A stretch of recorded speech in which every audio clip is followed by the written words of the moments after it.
My sister, who had been my constant companion, died in the residence of the Prince Yen, Zhao Qingyue. They mocked her for being too foolish and offending the Prince Yen. But the truth was, Zhao Qingyue tried to assault her, and when she resisted, he killed her with his bare hands.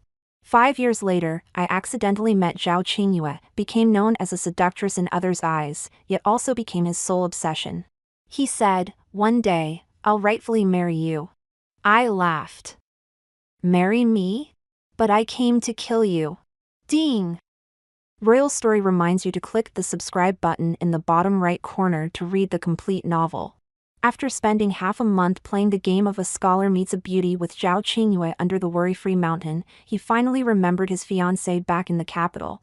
Alas, Miss Qi is quite pitiable.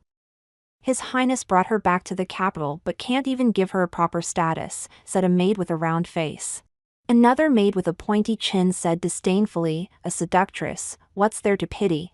Not really, she did save His Highness, you know. Even if she didn't, the Prince Yen wouldn't have been in danger.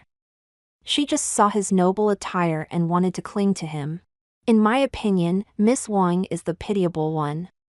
She hasn't even married in, and His Highness is already ensnared by a seductress. Who knows what means she used to enchant him so much? The maid with the pointy chin continued her incessant chatter. I pulled Zhao Qingyue to hide under the apricot blossom tree, pressing my finger against his lips. After the two maids walked away, I released his collar. His chest heaved, and a tinge of red colored the corners of his eyes. He was evidently angry. I looked up at him with pure curiosity, asking, "What's a seductress? Why don't they like me? Isn't my affection enough for you?" His dark eyes bore into mine. I tilted my head slightly, the tassels of my hairpin brushing against my cheek. He caressed my cheek with the back of his hand, then lifted my chin gently. "Your eyes seem to have stars in them." I blinked, slightly dejected, then, "What about Miss Wang? Does she have stars in her eyes too?" Zhao Qingyue's hand stiffened, but before he could divert the topic, I took out a flute and placed it near my lips, turning away to sit down. The melodious sound of the flute drifted into the night sky. Fallen apricot blossoms landed in my hair. Zhao Qingyue reached out to help me remove them. I stopped playing and leapt into his arms. "You said you only wanted to live a simple life with me. So promise me, promise you won't leave me." When he pulled me from his embrace, he saw my tear-streaked face. He carefully kissed away the tears on my chin and held me close again. "Xingchen, believe me, one day, I'll give you a proper status. Give me some time." I submerged myself in the bath, water covering my entire body. Everything felt muted, as if I had been disconnected from the world. Today, Zhao Qingyue kissed me for the first time. I pretended to be a naive girl, playing a game of cat and mouse with him. Outside, people were preparing for our return to the capital tomorrow. I sat in front of the dressing mirror. My reflection showed a reddened chin, which I touched gently. It hurt a bit. I had scrubbed too hard earlier, trying to rid myself of the disgusting sensation that clung to my skin like a leech. Just as I felt nauseated, a voice echoed in my mind, soothing my weary heart like a gentle stream. "Xingchen, everything other girls have, my sister deserves too. Once I receive my monthly stipend, I'll buy you the prettiest clothes and the most beautiful jewelry." The name Zhao Qingyue felt like it was wrapped in ice and dipped in poison as it rolled through my mind. "It took me 5 years to get close to you. All that I've learned was for you. So, of course, I'll give you time. How else could I ensure you play these repulsive scenes with me? I will watch your downfall and your demise. Gain everything, lose everything. Only then can I offer incense at my sister's grave and say, 'Sister, I don't want pretty clothes or beautiful jewelry. I only want you to stay by my side forever.'" 10 years ago, floods turned miles and miles of fertile land into a sea overnight. Thousands of people fled their homes. Without food, the elderly, weak, and sick were the first to perish on the roads. Human traffickers roamed everywhere, buying girls with just 2 pieces of bread. Some would sell them for 3 pieces, but the fate of these girls was often to become prostitutes and die early in some dark alley. My parents sold me for 3 pieces of bread to a man with a mole on his chin. When he handed me over to an old madam with a wrinkled face, I looked up at her and asked, "Can I eat the bread?" She smiled sweetly. Of course, you can. Later, an old man with cloudy eyes entered the room. The madam left, closing the door behind her. The room was left with just the two of us. The old man grinned, his mouth full of yellow teeth, and he stepped closer to me, muttering, "Don't be afraid, little one, I have something good for you to eat."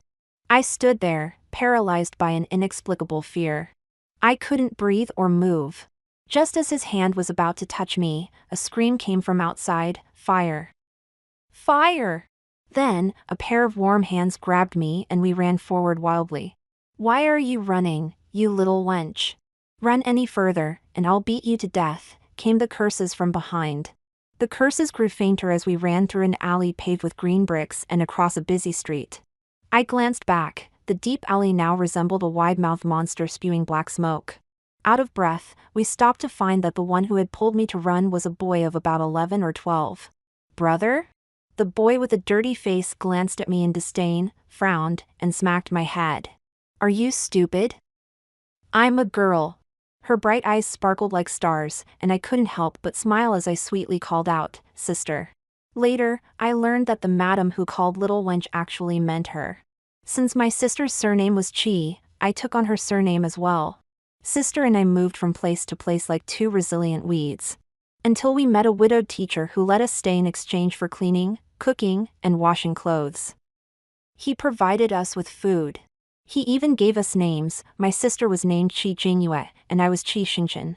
I proudly handed my sister a sachet embroidered with the characters for Jingyue, and my sister smiled happily. Those were the first characters I learned to write. Sister made me study reading and writing with the teacher, though I just wanted to follow her around. "If you don't study, you won't eat," she always threatened. "But the school is full of boys. There aren't any girls going to learn," I argued. "Don't be an idiot. Even the proper young ladies in the city study. If you don't believe me, ask the teacher. Do you know why he still misses his wife? She was a famous scholar." I didn't understand her logic at the time, and maybe she didn't either. But it seemed that if boys paid to study, then studying must be a good thing. She always wanted the best for me. And to make her happy, I'd do whatever she asked. Eventually, I became an excellent student, and the teacher praised me as his most talented pupil. Sister was even happier than if she had been praised herself. Seeing her smile gave me more motivation. Those were the happiest times of my life. But after 5 years, a severe cold took the teacher's life. My sister and I lost our haven once more. This time, our wandering didn't last as long. Sister found a good job. I told you, literacy always pays off. This time, I've been chosen by the manager of the prince's mansion. They specifically selected literate people. The monthly wage is double that of other places. She shared the news excitedly. She rented a hut for me at Worry-Free Mountain on the outskirts of the city. Before leaving, she reminded me, "Wait patiently. When I get a break, I'll take you to visit Hongguang Temple." But I waited, and my sister never came. Instead, I received the news of her death. Zhao Qingyue brought me to a flower viewing banquet. It was hosted by the eldest daughter of the East Prosper Marquis, Wang Jinan. As a noble lady, she only slightly furrowed her brow upon seeing me. I'm sure she already knew of my existence. Even if she hadn't inquired herself, someone would have informed her. "Is it true you're taking her as a concubine?" Wang Jinan asked expressionlessly. Zhao Qingyue glanced at me indifferently, his eyes devoid of emotion. But his tightened grip showed his tension. He needed the Marquis's help, and that's why Wang Jinan dared to question him. "We'll discuss it after the wedding, otherwise, neither of us can answer to our elders," she suggested sincerely. I knelt gracefully, my gaze sincere. "Thank you, Sister Wang. No matter what, I just want to stay by His Highness's side. The title doesn't matter to me." At those words, Wang Jinan looked at me properly for the first time, scrutinizing me. She sneered. I felt terrified and quickly kowtowed while speaking. "I didn't mean to upset you, Sister Wang. Humph, I don't have a sister like you." As soon as she spoke, Zhao Qingyue pulled me up, and I leaned into his arms, looking at him with teary eyes. I didn't expect Miss Wang to look down on me. I choked as I spoke. Zhao Qingyue frowned at Wang Jinan. You're a noble lady. How can you be so intolerant? He looked at me with pity, taking out a handkerchief to press against my forehead. I knew it must have bled, and the red droplets against my fair skin made for a striking image. Wang Jinan was infuriated. Your Highness, this is my flower viewing banquet. Must you really ignore my dignity? Her words ignited the anger in Zhao Qingyue's heart. He sneered, everyone demands my respect. I must consider your father's, the court's, and my father's dignity. His voice lowered, tinged with disdain, but who are you to demand my respect? With that, he grabbed my arm tightly and almost dragged me out. Your Highness, don't forget our engagement. Wang Jinan probably never expected Zhao Qingyue to be so furious. After all, she wasn't the one causing trouble, her suggestion was even practical. But to Zhao Qingyue, her suggestion felt like a command. This man, raised under his father's oppressive rule, despised being instructed. I had studied Zhao Qingyue closely for nearly 5 years, knowing everything around him. Wang Jinan, forced into this political marriage, didn't love Zhao Qingyue. With no love, she didn't care to understand him. She didn't know Zhao Qingyue's weaknesses. And I used that knowledge to my advantage. I'm sorry, Wang Jinan. I won't regret anything if it means getting my revenge. Zhao Qingyue went to Hanwang Temple to pray to Buddha, mainly to relieve the anxiety stemming from everything being out of control. That's where he accidentally met me. I listened to him, felt his emotions, comforted him, and created an environment where he could release his pent-up feelings. In a short time, I made him emotionally dependent on me. His eyes became slightly red, and the anxiety was visibly present. Wang Jinan's gaze carried a kind of irritation, as if thinking, here we go again. She had likely witnessed Zhao Qingyue losing it more than once. I gently patted his arm, and his tense body slowly relaxed. A look of surprise flashed in Wang Jinan's eyes. I turned, and solemnly kneeled before Wang Jinan again. Miss Wang, if my presence disturbs you. I paused, as if the following words were incredibly hard to say. I can just be His Highness's maid, washing your clothes or sweeping the courtyard. With tears in my eyes, I glanced at Zhao Qingyue, knowing how to look my best in such a moment.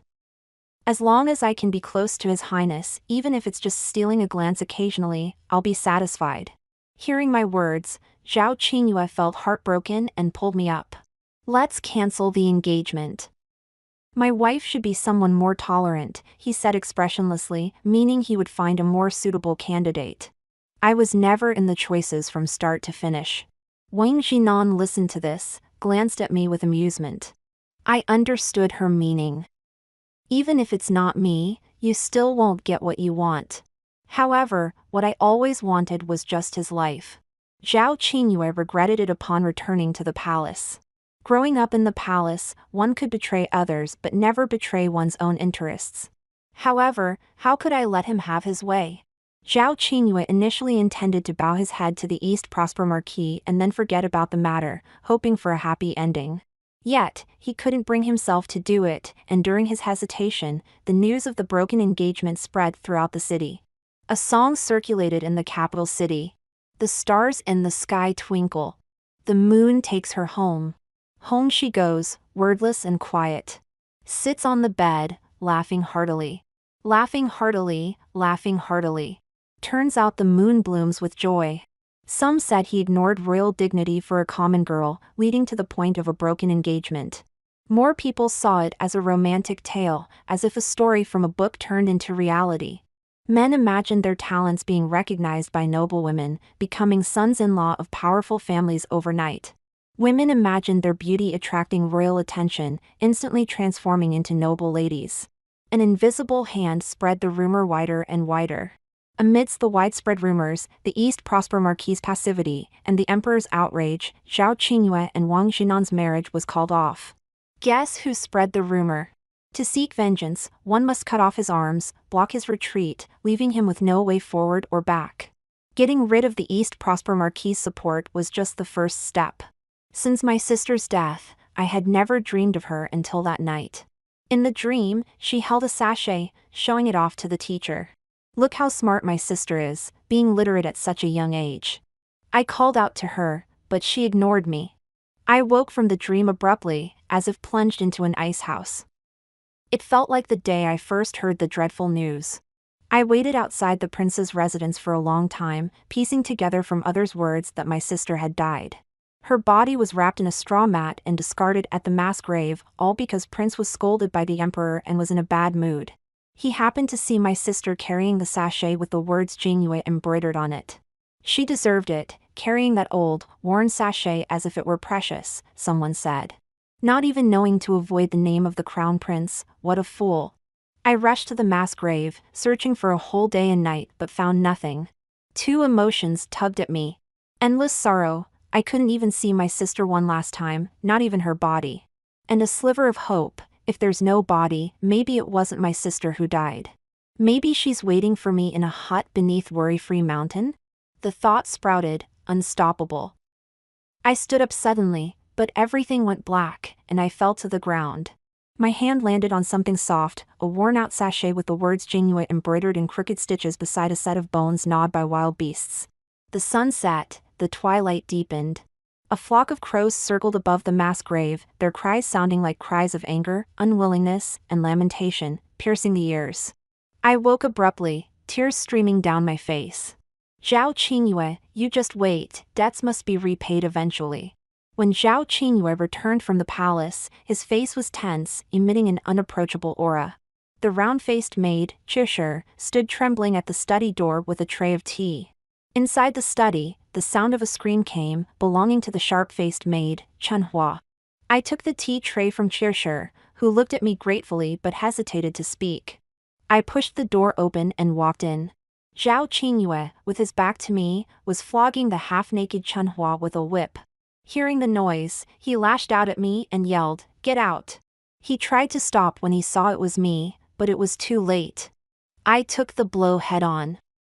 The tea tray fell, scalding tea spilled on my hand. Silently, I picked up the paperweight and brush that had fallen, placing them gently back on the desk. "Aren't you leaving?" he snapped at Chunhua. She quickly gathered her clothes and fled. He sighed. "Let the royal physician take a look. It's okay, you pulled back your strength, it doesn't hurt." But as soon as he pulled my hand, I yelped. "Still pretending to be tough," he said, wanting to call someone, but I stopped him. "I just want to be with you for a while." I gently embraced him and patted his back. His tense body gradually relaxed. I raised my hand to his brow, lightly massaging until the furrowed brows smoothed out. "Now, this is the handsome, elegant prince," I said with a smile as I looked at him. He smiled back at me. He must have been scolded by the emperor again during his visit to the palace.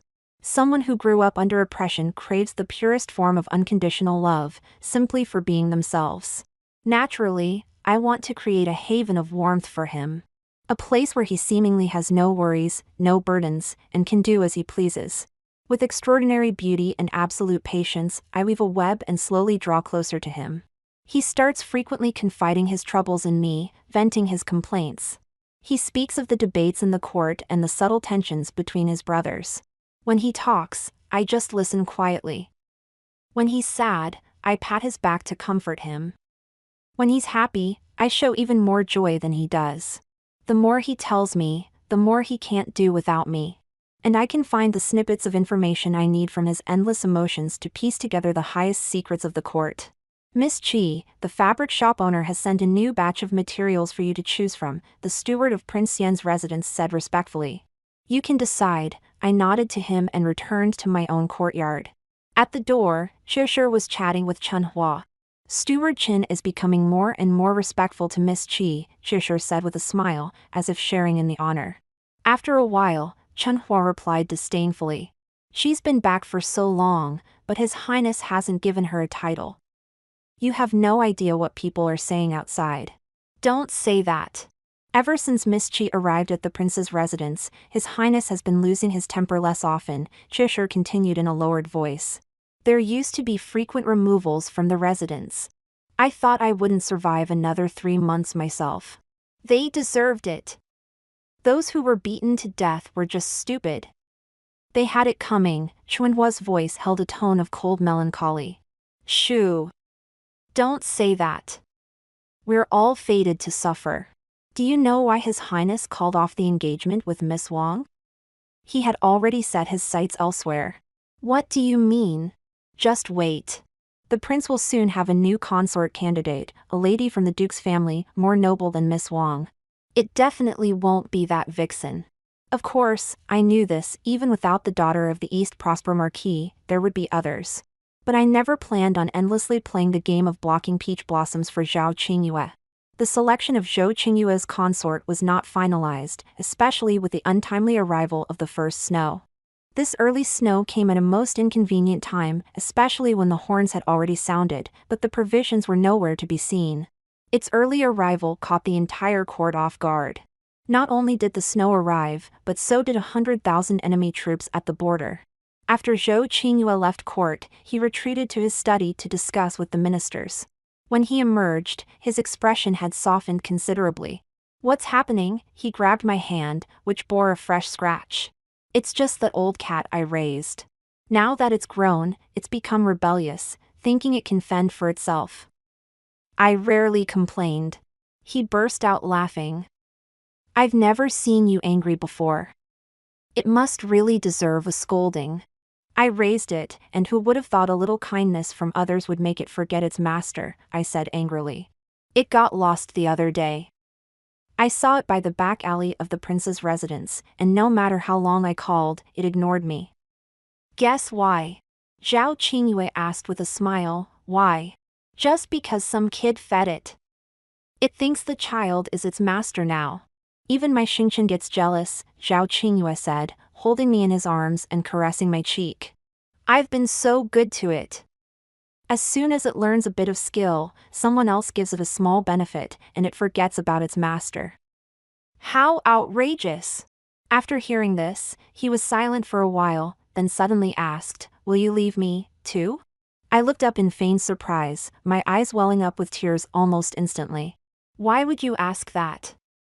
You're all I have. Are you trying to chase me away? He smiled with satisfaction, but his body tensed again. He believed that since I was an orphan, my whole life depended on him. He thought my affection was pure and without any ulterior motive. But if the person he trusted, who could have developed their own wings, had the chance to compete, would they still be a reliable partner? Zhao Qingyue grew up under his father's oppression, making him weak yet volatile, arrogant yet suspicious. To deal with such a person, you can't be direct, only hints will do. Once the seed of doubt is planted, it will naturally take root and grow, especially in the cold soil of an imperial family. Your Highness, didn't we agree to support Prince Duan? Why have you suddenly changed your mind? A tall, thin official, clearly puzzled, rushed to Prince Xian's residence right after court, even without changing his court robes. Prince Duan, the emperor's fifth son, had a good relationship with Zhou Qingyue. Honest and skilled in military strategy, he had high esteem in the army. With the enemy's incursion, the emperor resolved to drive them back into the depths of the desert, ensuring a decade of peace at the border. To this end, the court established a position of Grand Marshal to lead the troops and asked for recommendations. Prince Duan volunteered, but as long as the two major factions in the court, Prince Xian and Prince Wei, did not consent, he could not go. Zhao Qingyue had initially agreed with his ministers to recommend Prince Duan but changed his mind at the last moment. He feared Prince Duan was like that cat, and if given the chance to grow wings, he might turn into a tiger that devours. Zhao Qingyue remained silent for a long time. Another minister who had changed into casual clothes exchanged glances with the tall, skinny minister. After a moment, Zhao Qingyue replied expressionlessly, You two go and attend to your duties. Let me think about this matter. Just then, another official rushed into the study, panting heavily. It's not good. Prince Wei has recommended Prince Duan to the emperor. What?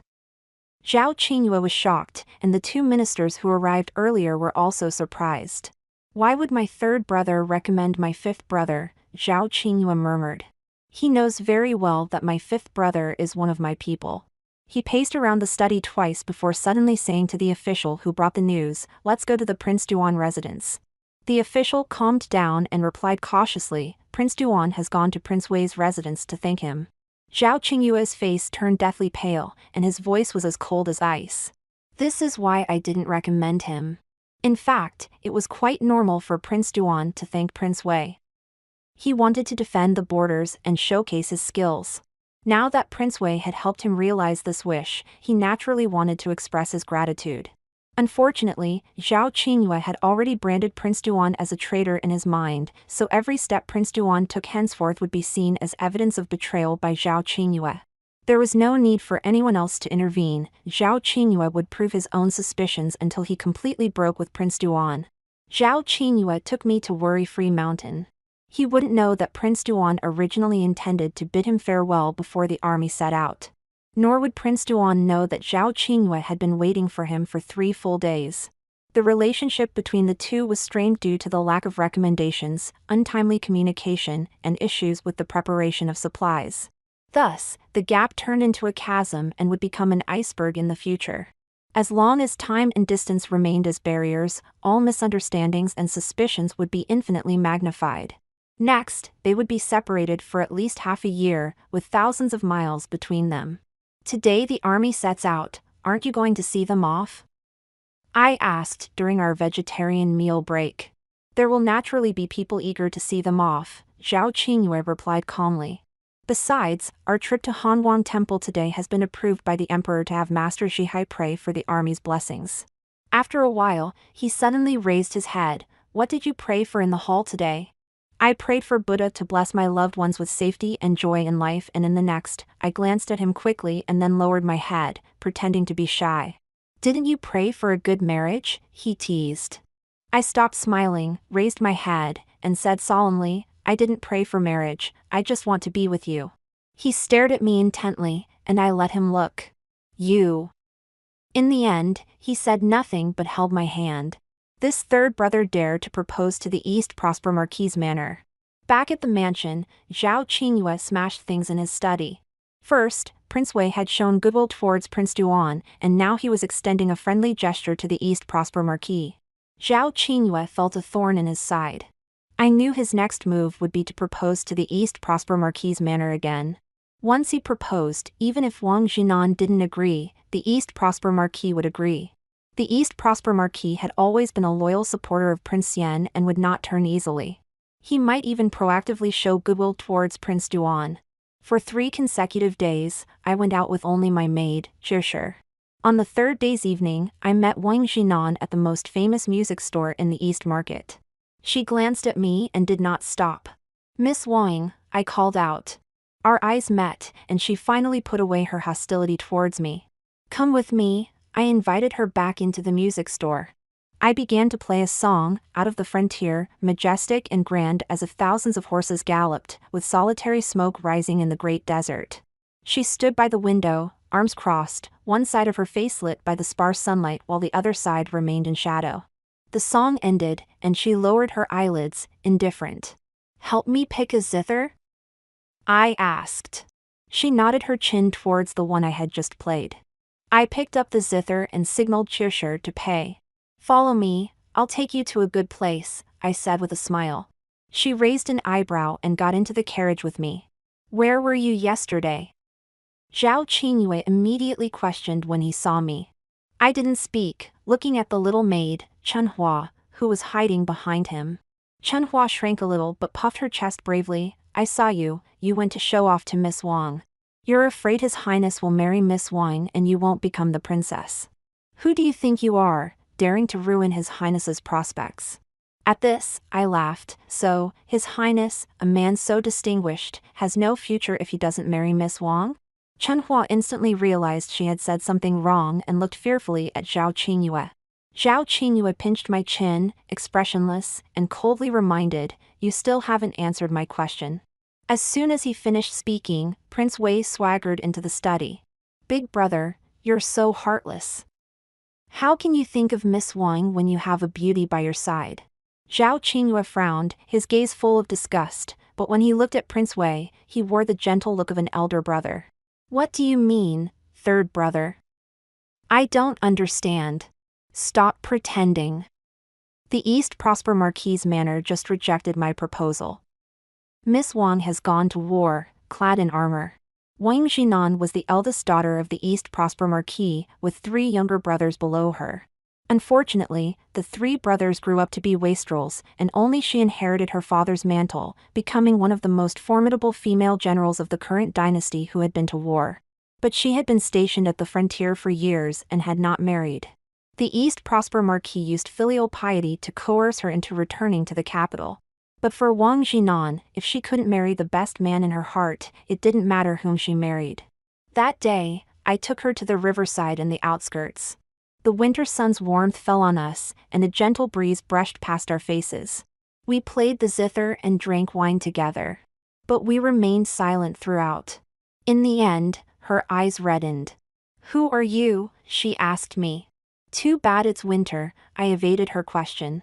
She lay on the grass, her head resting on her arm, her bright eyes gazing at the clear blue sky. After a while, the corner of her mouth turned up in a smile, murmuring, "Two people drinking together amidst blooming flowers, cup after cup." I missed the scenery beyond the borders, her tone turned somewhat melancholic. Suddenly, she turned her head and gave me a once-over. "You're something else. Aren't you afraid I'll report you to Prince Yen?" "The valiant General Wang wouldn't stoop to such things," I replied confidently.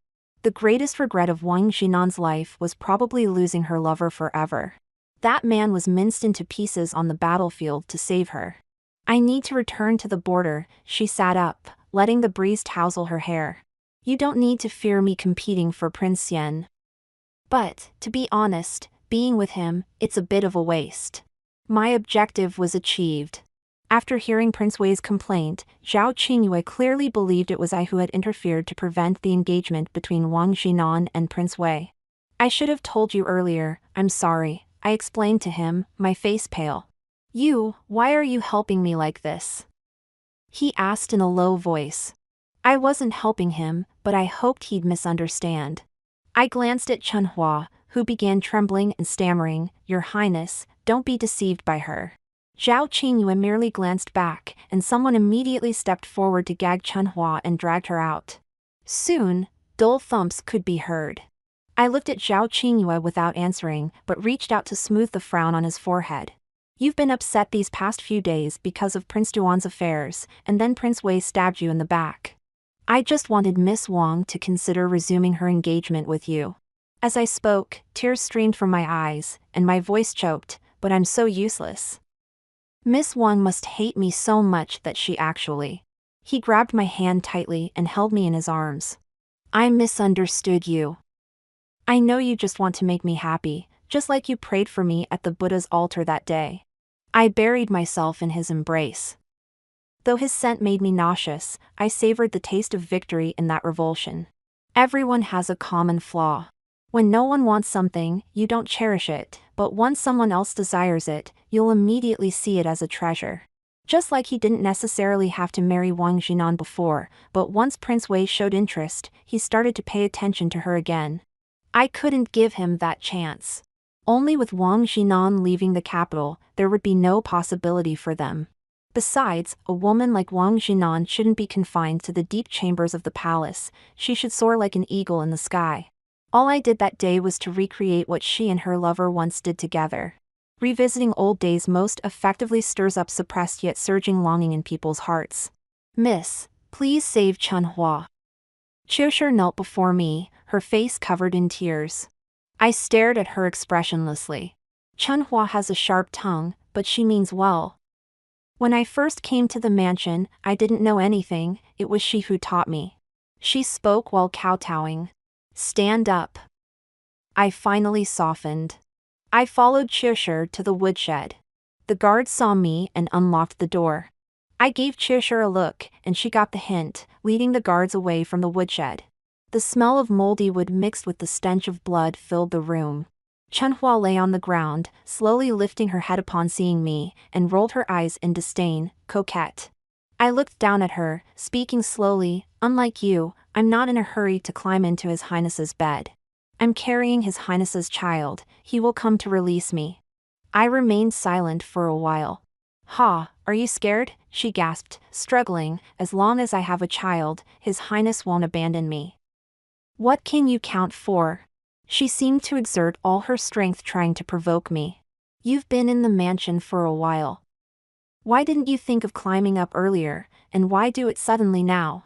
Our gazes locked, each trying to read something from the other's eyes. I want to see His Highness. She avoided my question. Do you really think you can tie a man down with just your body? I asked curiously. She took a labored breath, glaring at me. I said, I'm pregnant. So, you think based on what's in your belly? I began to help her up, but upon seeing her blood-soaked back, I stopped. I instructed the steward to call a doctor for her. The doctor discovered Chuanhua's pregnancy. Maybe out of pity, or because I had seen her kindness and care towards Jisher. I persuaded Zhao Qingyue to go see her. In the dim room, the smell of herbs mixed with the scent of blood. Zhao Qingyue took a few steps but wouldn't go near the bed. Chunhua, her face pale, struggled to get up from the bed and stumbled toward Zhao Qingyue. Zhao Qingyue frowned and covered his nose in disgust. He signaled to the butler, who bent down. I clearly heard him say coldly to the butler, deal with it. Just as he was about to step out of the room, Chunhua rushed at him, holding a pair of scissors, about to stab him in the back. The butler exclaimed, and as Zhao Qingyue sidestepped, I put my arm in the way. Zhao Qingyue kicked Chunhua in the chest. Chunhua's body fell to the ground like a rag. Are you okay? Fool, why did you get in the way? Zhao Qingyue held my arm, his face full of concern. I knew he could have dodged. Chunhua's face was as pale as paper, her expression utterly despairing. A large red stain spread on her skirt. I broke free of Zhao Qingyue's hand, ran to Chunhua's side, and heard her weakly say, Jingyue, I'm sorry. At that moment, I was struck dumb. Quick, save her, I felt as if my throat was stuffed with cotton. I tried to shout, but no sound came out. An older woman placed her hand under Chunhua's nose and shook her head at the butler. From Chishir and several other servants, I pieced together a story. Chunhua was close friends with a maid named Xiao Jing. The two partners always took care of each other and encouraged each other. That day, Chunhua was supposed to be on duty, but she suddenly got her period and felt unwell. Xiao Jing discovered it and told her to rest while she took her place. On that day, Prince Yen was in a bad mood. He forced Xiao Jing to satisfy his lust, and her struggles angered him. During the tussle, he accidentally strangled Xiao Jing. The butler found an embroidered sachet with the words Jingyue on it, then declared that Xiao Jing had offended Zhao Qingyue. Chunhua wanted revenge, but she had no way to achieve it, so she chose the most foolish and tragic path. She sacrificed herself to the devil.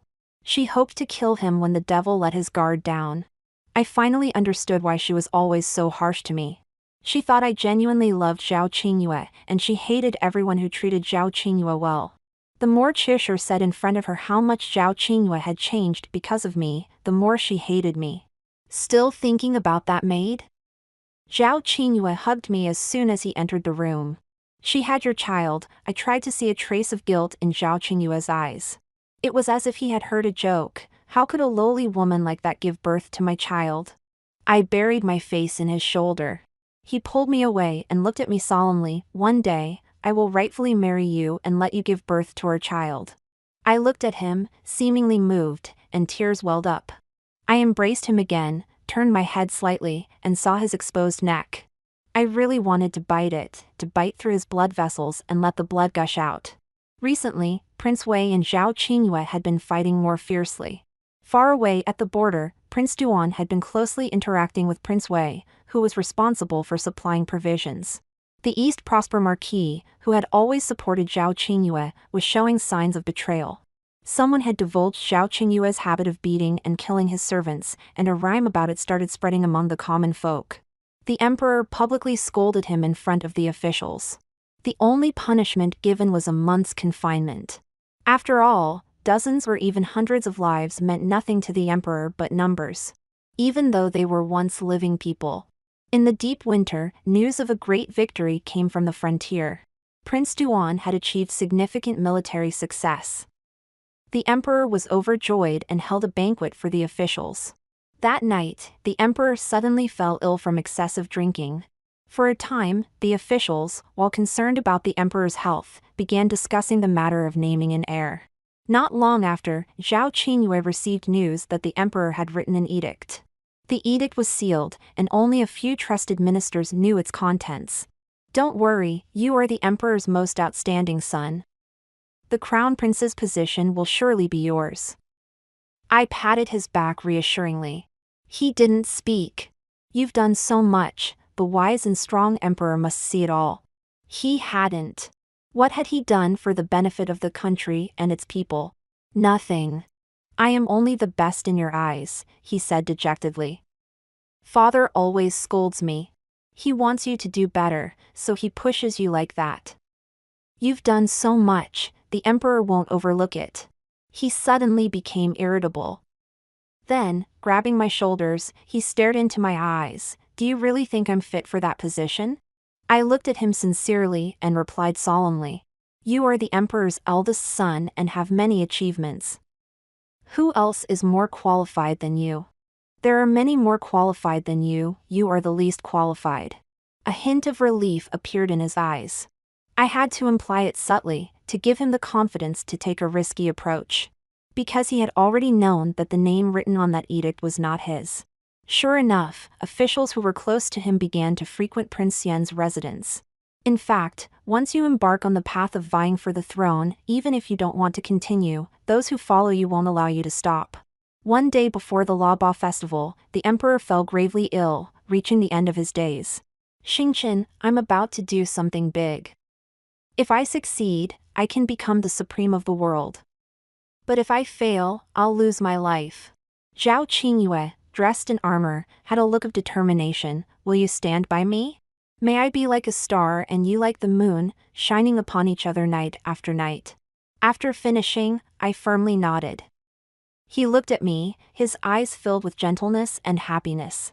I've said it before, one day, I will rightfully marry you, and you will bear our child. His gaze was resolute and sincere.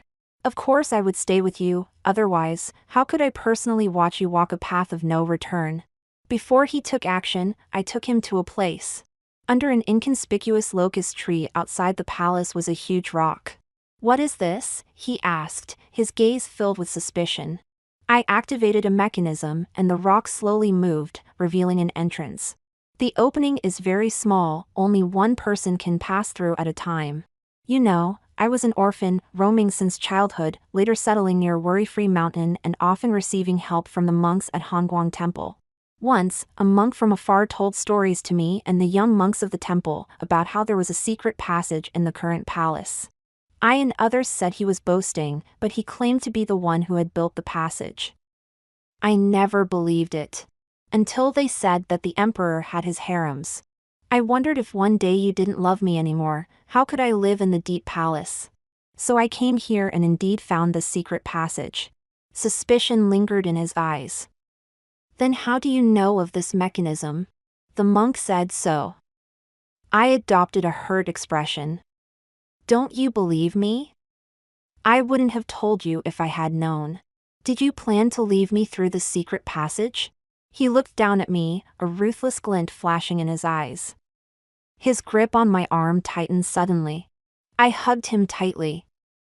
I wouldn't bear to. I'm waiting for you to rightfully marry me.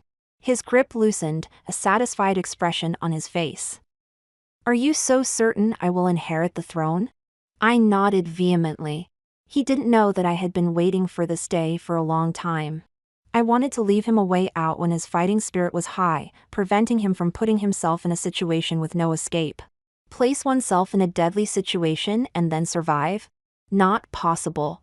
Once someone has an escape route, they won't think about fighting to the end. The fifth prince actually came back. And Wang Jinan is with him. Zhao Qingyue was covered in blood, running to the entrance of the secret passage in the palace. I knew I was right about him. This little wolf wants to fight me too. The mess is sure to include the participation of Prince Duan. He's no longer the little follower behind Zhao Qingyue but has become the commander of a formidable army of 100,000 in the northwest. Once power is tasted, ambition will never fade. I emerged from the entrance, stepping forward to support him. From my bosom, I took out a cloth bag he had previously given me, quickly placing a pill in his mouth. I led him step by step. Xingqian, slow down, I can't move anymore. I turned my head. It looked like the pill worked. Feeling dizzy? I asked softly. He nodded heavily. Am I hurt too badly? Why do I feel worse and worse? Of course, because you ingested poison, I said to him, smiling genuinely for the first time. He looked up confusedly. Xingqian, what are you talking about? Zhao Qingyue, I called him by his full name for the first time. Your time has come. Do you know why Prince Duan could come back in time? His eyes widened, first in shock, then anger. You're with the fifth prince? You have been deceiving me all along? Idiot, didn't you investigate me already? How could I have known Prince Duan? I chuckled. Remember the game we played? Two circles that don't intersect but are supposed to be connected in one stroke, how to draw it. Terror filled his eyes instantly. You said just to put a piece of paper underneath. The connecting line is actually on the extra paper. I patted his face, praising him. You're not completely foolish, so who is the extra paper? His eyes showed a moment of confusion, then a flash of clarity. He cried out, Wang Jinan? You and Wang Jinan are working together? His voice was too loud, aggravating his wound, twisting his face in pain. He guessed right, it was indeed me who revealed his movements to Wang Jinan. Wang Jinan had long become Prince Duan's deputy. How could she not convey this information to Prince Duan? That's a lie. You love me. He was in disbelief. Yes, I have been deceiving you, all along. How can I love you? Love a demon who treats human lives like grass? He froze there, then let out a sob that turned into a wail. Shaking his head, he immersed himself in despair. Suddenly, he spurted a mouthful of blood. I stepped back, avoiding it. A mournful expression appeared on his face. Why? You risked your life to save me, accepted and cared for me unconditionally. Why? Blood flowed from the corners of his mouth. Seeing his miserable state, the hatred that had built up in me seemed to be relieved, making my body feel lighter. I laughed. Those were all lies, because I wanted revenge. Remember Xiao Jing? Oh, right, you're a noble Prince Yen. How could you remember the name of a maid you tortured and killed? But this time, remember she's Qi Jingyue, my sister. I completely sealed the secret passage and left through the palace walls. Inside the passage, Zhao Qingyue had no way forward, nor retreat. Coupled with the poison, he would soon bleed from all orifices and die. Inside the palace walls, the slaughter continued, the main battlefield between Prince Duan and Prince Wei. Who wins or loses, I don't care. I left the capital, returning to Worry-Free Mountain. Step by step, bowing as I ascended Hongguang Temple. When I got there, I learned that the abbot, Master Zhihai, had already passed away. Actually, the wandering monk I often talk about is Master Zhihai. During the 5 years after I lost my sister, I regularly went to Hongguang Temple to listen to Master Zhihai's teachings on Buddhism. After he noticed me, he discovered that I had a good understanding of philosophy and began teaching me about Buddhism and cultivation. Through our daily discussions, I came to understand the methods to see through others' hearts. Master Zhihai asked me, why do you always focus on the noble and wealthy who come to pay their respects? I told him about my sister. He advised me to let go. All things are impermanent, everything is empty. Why cling? I remained silent. He sighed. When I came to the temple with Zhao Qingyue that one time, he understood that I still couldn't let go. He secretly told me about the hidden passage. It was built by the previous dynasty, and no one in the current dynasty knows about it. If one day you decide to let go and can't find a way out, you can leave through there. I went to the temple to pay my respects. I looked up at the Buddha statue, which gazed compassionately at all beings with half-closed eyes. I remembered that time with Zhao Qingyue, when he asked me what I was praying for. I said, I pray to the Buddha to bless the person I love, to be safe and joyful in this life and the next. The person I love, there's only one, and that is my sister. She is buried at the back hill of Hongguang Temple. I placed an amulet on her tombstone. Sister, in the next life, please be reborn into a good family and live a happy life. I took out the sachet and placed it with the amulet. The sun set and rose again. But my heart seems to have stayed in that twilight forever. Atop the mass grave, crows circled. And by the weeds, that old and tattered sachet. With two crooked characters on it. Jingyue. Jingyue. Jingyue. Jingyue. Jingyue. Jingyue.